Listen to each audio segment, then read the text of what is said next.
Today, Prime Minister Boris Johnson announced a new three-tier alert system in the attempt to stop the spread of COVID-19. From midnight tonight, 22 million people will be living in stricter lockdown conditions, including in Liverpool, where they are at the highest alert level. Well, microbiologist Professor David Livermore disagrees with further lockdowns, says instead we should be aiming for herd immunity. But Professor Simon Clarke from Reading University disagrees further and says it would be impossible to protect the vulnerable if we took that approach. But first of all, let's speak to David. So good morning to you. Thank you for joining us this morning. So back in March, when we initially went into lockdown, you said that you understood this. This was ordered for the NHS to prepare. This was that for them, they could source as much PPE as they needed to get the ventilators. However, in this situation that we find ourselves now, you don't agree in this lockdown. Correct. I think the original lockdown back in March was reasonable. The NHS was uncertain how many people were going to be affected, what types of people. There was shortage of supplies. But now we know who the most vulnerable groups are. We know that for the great majority of people who develop COVID, it's not a very severe disease. But the lockdowns, which is what are being done in a creeping fashion, have a dramatic collateral effect.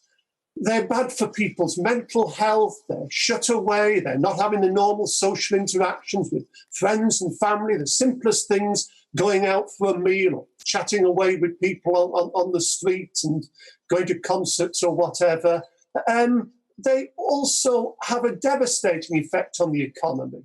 Just have a walk down the high street.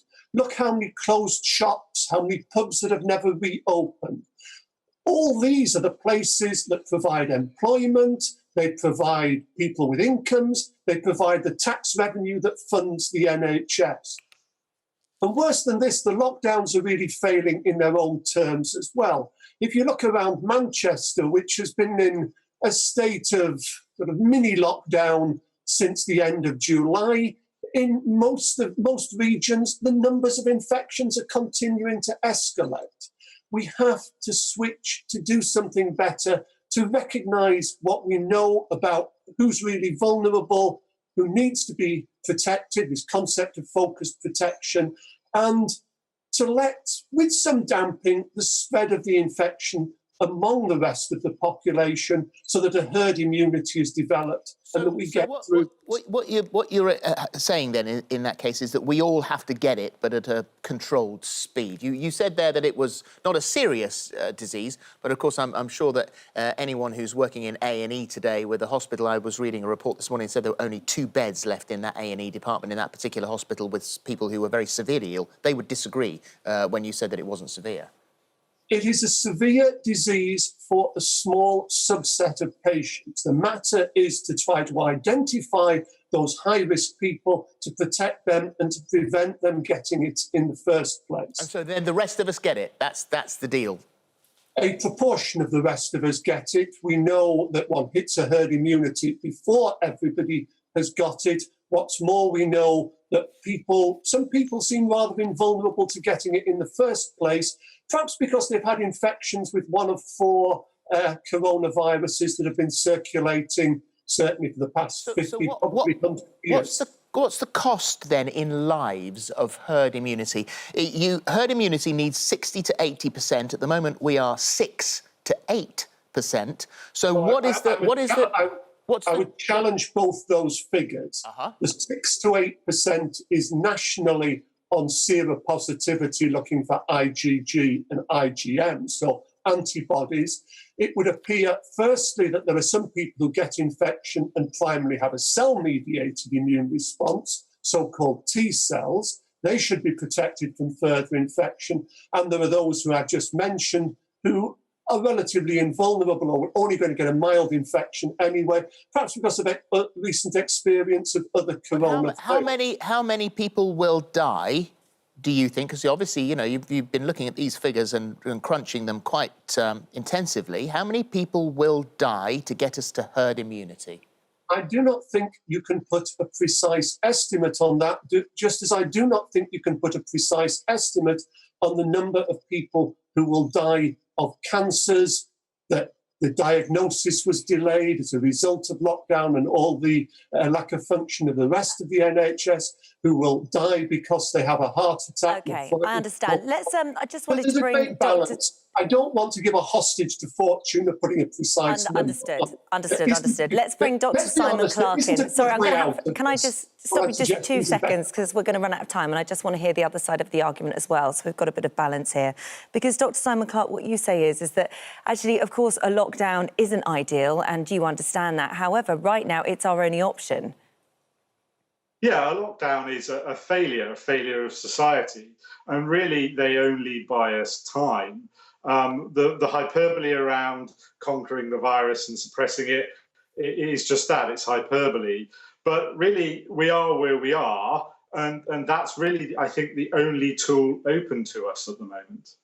Well, there is 2,500 scientists and medics from the world's most prestigious universities, including Oxford and Cambridge, Edinburgh, Harvard, Stanford.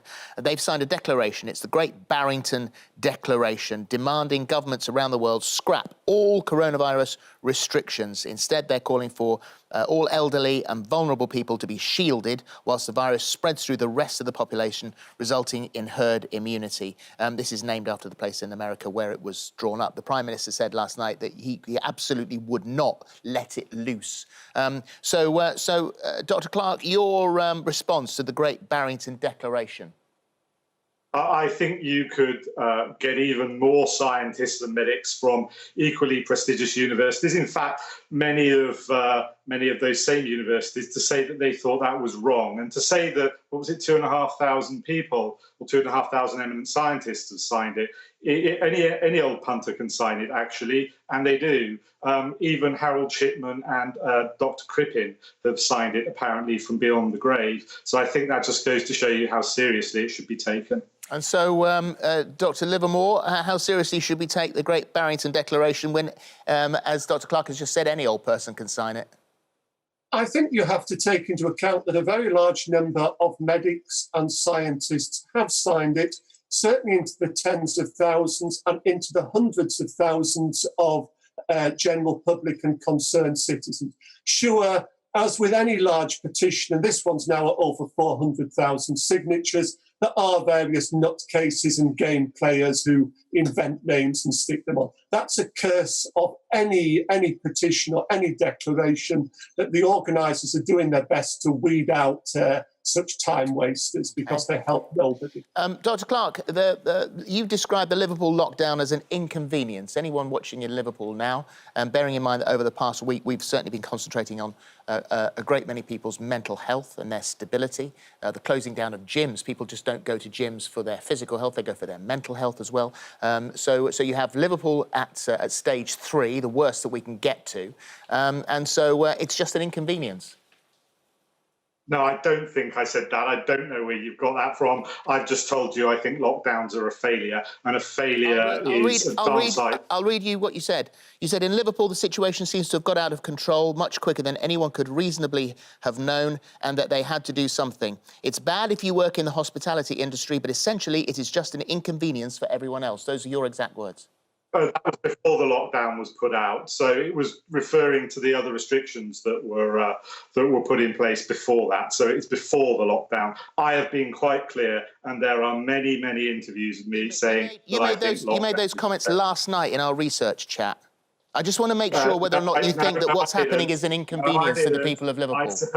I did not. I said that that closing down the hospitality industry was an inconvenience, but so is filling the intensive care units with people who can't breathe.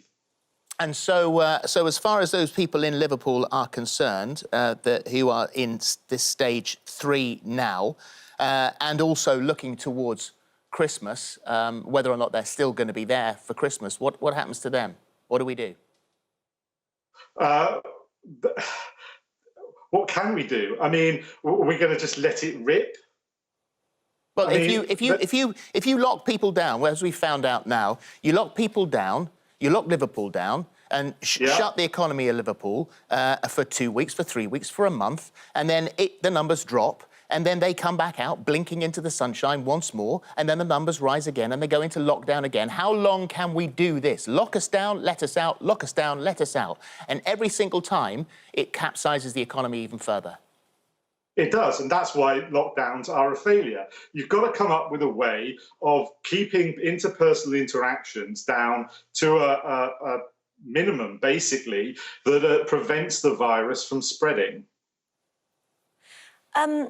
How can I just ask you as well, Professor Livermore, how do you know that herd immunity works? Because we've looked into sort of what's happening in Sweden at the moment, as everybody's been keeping an eye on that, because obviously they've handled this completely different to how we have done here. So why would that be effective, in your opinion?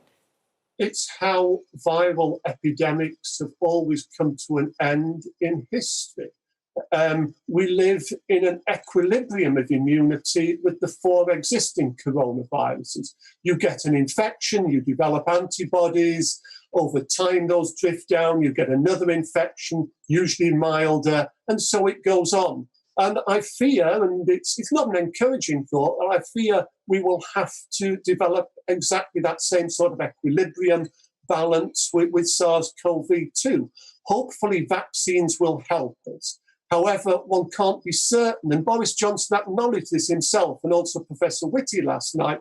We can't be certain how good vaccines are going to be, when they're actually going to come along, how good a response they're going to create in the very elderly. So we can't count entirely on vaccine. Hopefully they're going to help us, but we've got to start getting into that balance and equilibrium we've got to face up to. All right. Thank you. Thanks for your time. Thank you very much.